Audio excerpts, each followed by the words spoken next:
Okay, masuk. Masuk.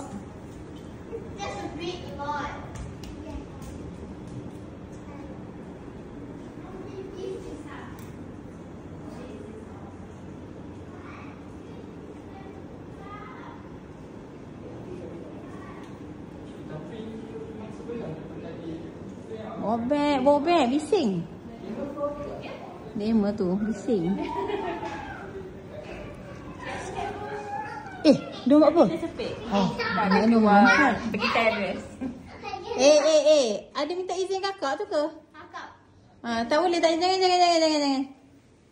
Okay, don't open it. Ini bilik. Dalam bilik ni ada bilik mandi. Sink. Lepas tu, of course lah, kalau sama tak ada lah nak tengok ini. And this is the kitchen. Dekat kitchen dia pun ada lagi satu bilik kecil. Ni ada bilik mana dekat luar.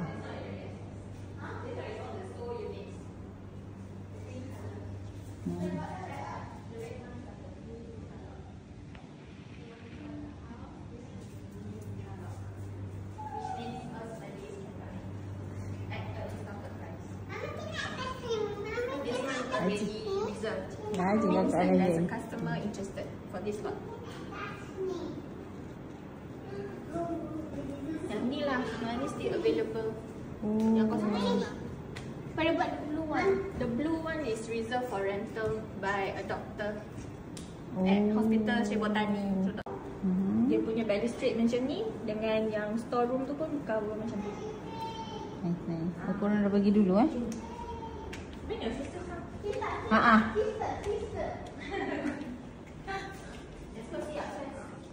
Rajin kakak tu layan kamu.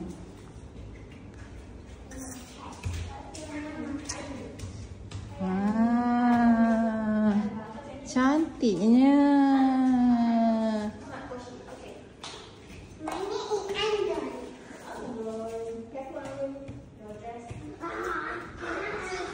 Tak nak macam tu.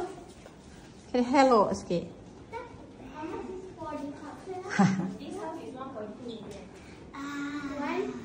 0.2 million. Maknanya 6,000. 6,000 kan? 5,000 lah. 5,000. 5,100.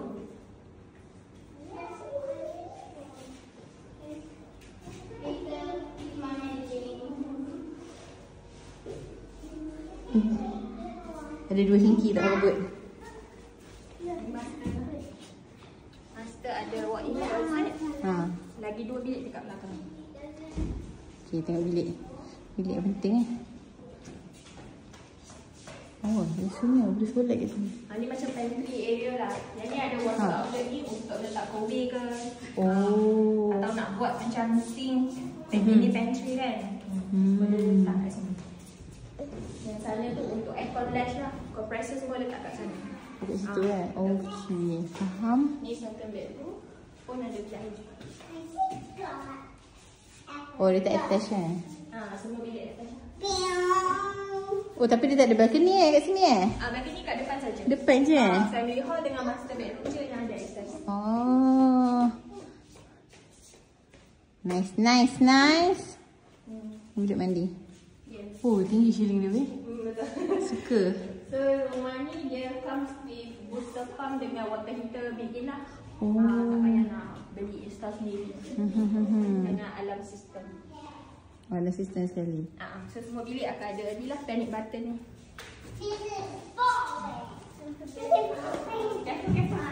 Suruh dah. Menarik.